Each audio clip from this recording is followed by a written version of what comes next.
Hello प्यारे बच्चों, good morning. आज क्लास 10th मैथ के इस वीडियो में हम लोग देखेंगे कि पिछले वीडियो में हम लोग देख चुके थे कि प्रश्नावली 1.1 का प्रश्न नंबर 1 का फर्स्ट क्वेश्चन कंप्लीट हो गया था। सेकंड और थर्ड क्वेश्चन आपको होमवर्क में दिए गए थे। अगर आपने लगा लिए हैं तो उनके आंसर भेज दें, और नहीं तो एक बार चेक कर लें। जिन बच्चों ने नहीं लगा पाए वो देख लें। अब आपको इसका एचसीएफ चाहिए होगा। यूक्लिड विभाजन एल्गोरिथम का आपको यूज करना है और इस क्वेश्चन को लगाना है। देखिए,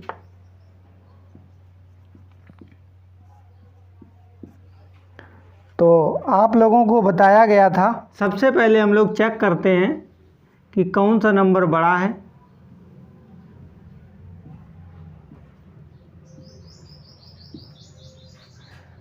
यहाँ पर 38,220 बड़ा है और 196 छोटा है। तो हम लोग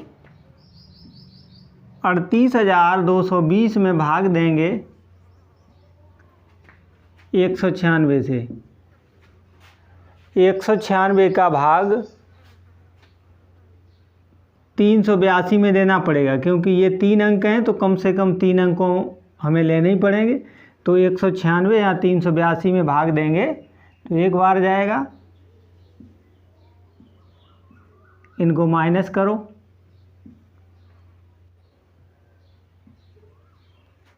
1 186 यहाँ पे है, 2 का ये 2 नंबर यहाँ जाएंगे। की बार लगभग 9 बार जाएगा। तो 9 छक 54, 5 81, 5 86, 0 0। यहाँ पे एक 0 और रह जाएगा, वो यहाँ पे आ जाएगा। अब ये लगभग 5 बार, 5 छक 30, 5 9 45, 3 48, 5 1 5 4 9। इनको माइनस कर दो। तो इस तरीके से यूक्लिड विभाजन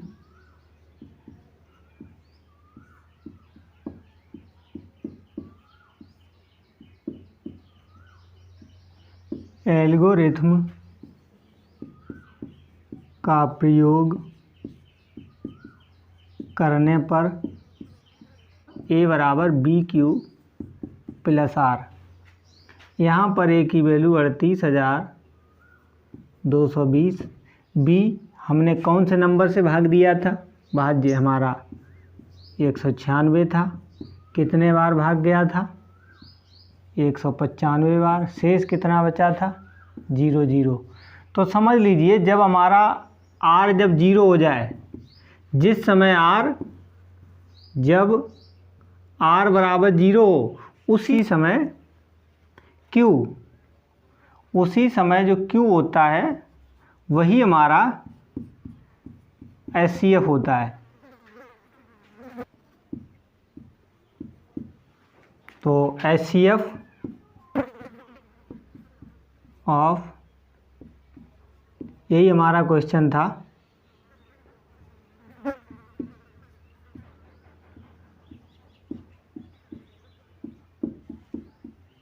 एक 195 इसका आंसर आ गया। नेक्स्ट क्वेश्चन हम लोग देखते हैं, थर्ड। तो प्रश्न नंबर 1 का जो है ना, थर्ड क्वेश्चन है। आप लोग थर्ड क्वेश्चन पे आ गए।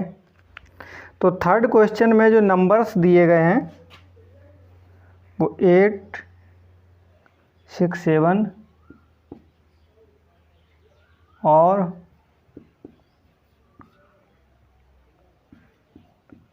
255। तो इनका हमें एचसीएफ लेना है, यूक्लिड विभाजन एल्गोरिथम का प्रयोग करना है। ये हमारा क्वेश्चन है।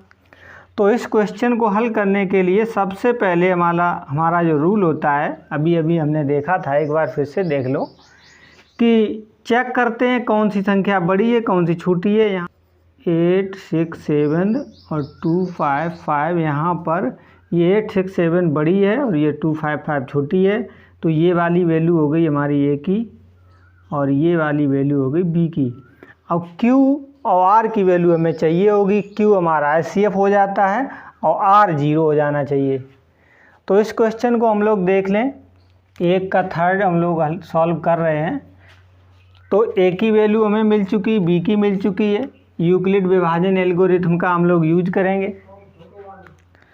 तो पहले हम लोग इनका डिवाइड करके देख लें।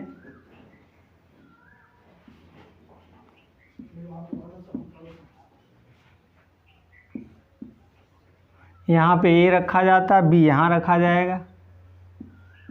देखते कितनी बार भाग जाएगा, 3 बार जाएगा। 3 पंजे 15, 3 पंजे 15, 1 16, 3 दूनी 6, 1 7।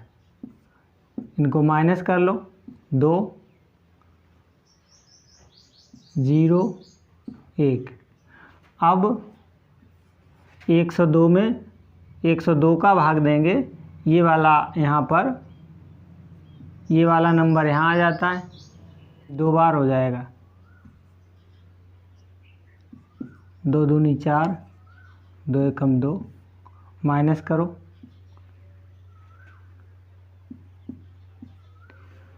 फिर से भाग देंगे हम लोग। 51 का 102 में भाग 2 बार जाएगा, माइनस करो, 0 आ गया।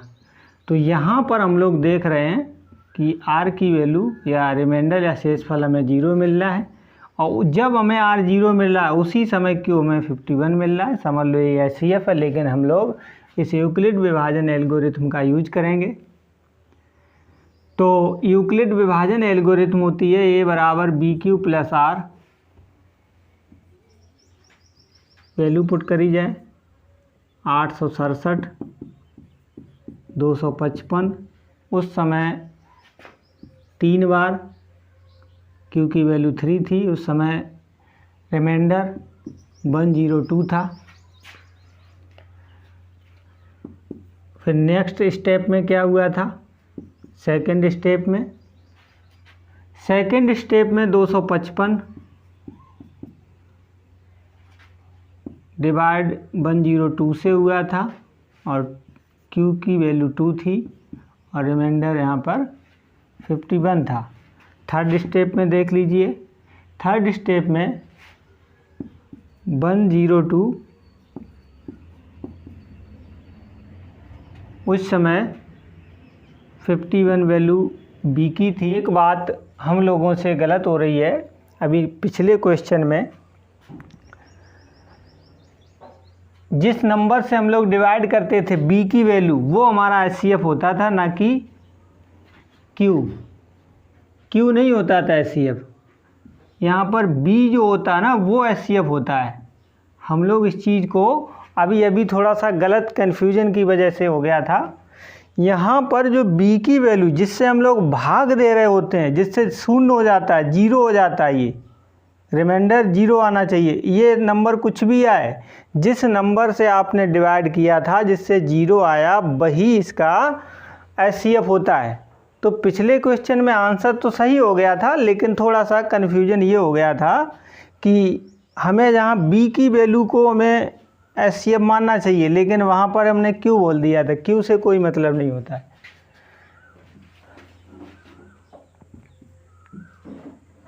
इस बार फिर से 2 बार गया है, शेष 0 बचा है, बस यहीं से हमारा आंसर हो जाएगा।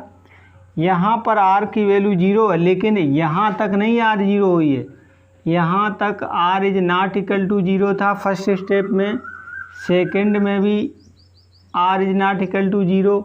बस केवल थर्ड स्टेज ऐसी आई जिसमें R 0 है। बस उसी समय आपका ये जो B था, उसी समय जो B था वो आपका 51 था, यही आपका HCF हो जाएगा। हम लोग अपना आंसर लिख लें, HCF ऑफ जो नंबर थे वो नंबर यहाँ पे लिख लो। 255, 867, इनका SCF अभी अभी आया था 51। इस तरीके से ये तीनों क्वेश्चन कंप्लीट हो चुके हैं। इनमें अपने अपने आंसर सभी लोग चेक कर लें और हम लोग अब क्वेश्चन नंबर 2 की तरफ चलते हैं।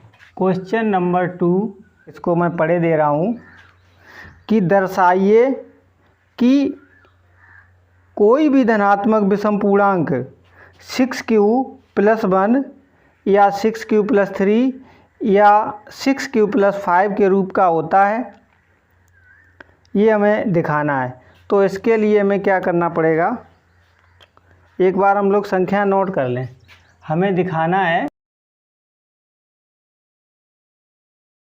दर्शाइए कि कोई भी धनात्मक विषम पूर्णांक 6q + 1 या 6q + 3 या 6q + 5 के रूप का होता है जहाँ q कोई पूर्णांक है। तो ठीक है, हम इनको मान लेते हैं। इस क्वेश्चन को देखने के बाद हमें दिख रहा है कि यूक्लिड विभाजन प्रमेयिका के हिसाब से ये जो 6 बार बार दिखाई दे रहे हैं, ये b की वैल्यू है, और जहाँ पर q होता था वहाँ q है, जहाँ r होता है वहाँ पर 1 है, एक बार 3 है, एक बार 5 है। तो ये हमें दिखाई दे रहे हैं। केवल a की वैल्यू कन्फ्यूज है, तो हम लोग a को मान लेते हैं। माना स्मॉल a कोई धनात्मक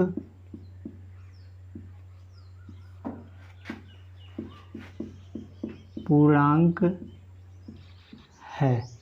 माना a कोई एक धनात्मक पूर्णांक है और इस क्वेश्चन को देख के लग रहा है कि b की वैल्यू 6 है,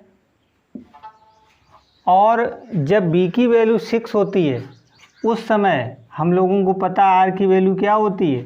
जब b की वैल्यू 6 होती है तब r की वैल्यू 0, 1, 2, 3, 4, 5 ये कम होता है, क्योंकि हमें पता है ना कि r का जो वैल्यू होती है यूक्लिड विभाजन प्रमेयिका में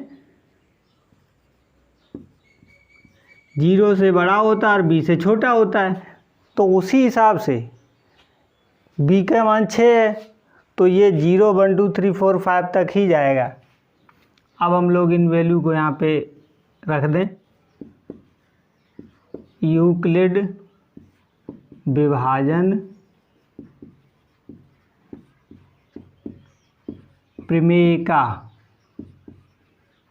से, तो यूक्लिड विभाजन प्रमेयिका हमारी थी a बराबर BQ + R।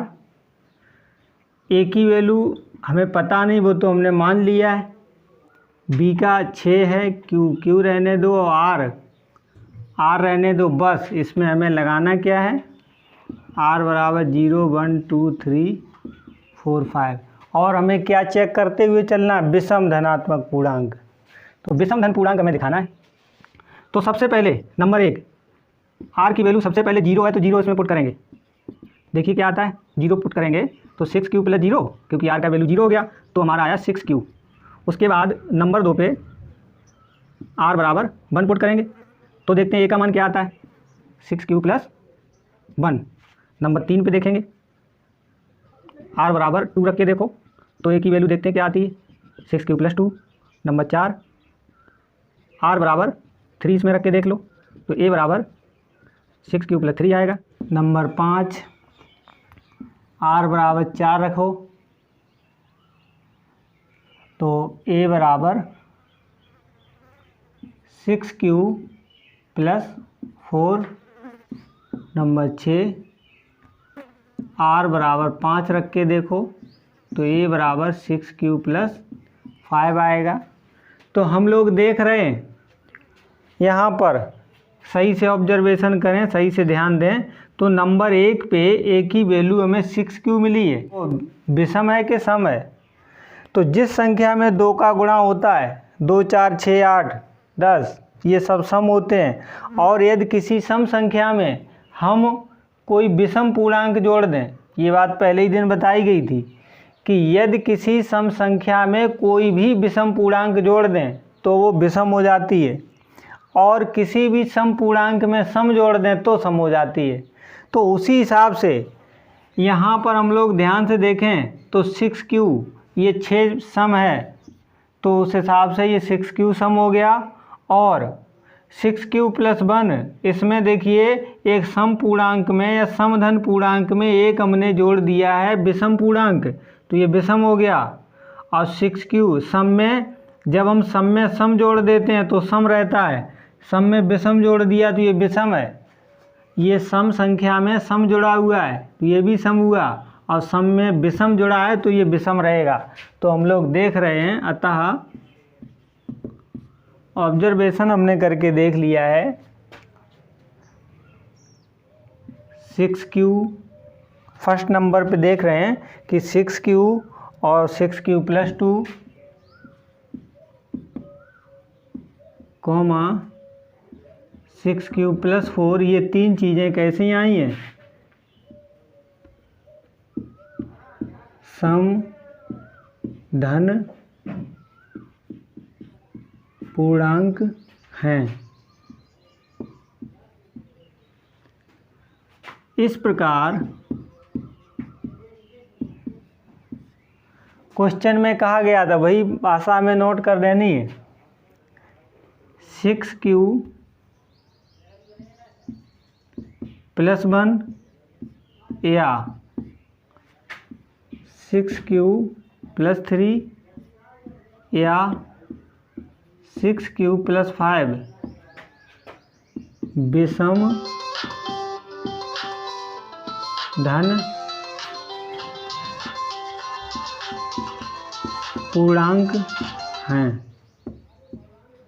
विषम धन पूर्णांक हैं। चलिए अब हम लोग नेक्स्ट वीडियो में मिलते हैं। अभी 2 क्वेश्चन हो गए, इसके अगले 2 क्वेश्चन आपको होमवर्क में फिर से लगाने हैं, और नहीं लग पाते हैं तो अगले वीडियो में हम फिर हाजिर होंगे।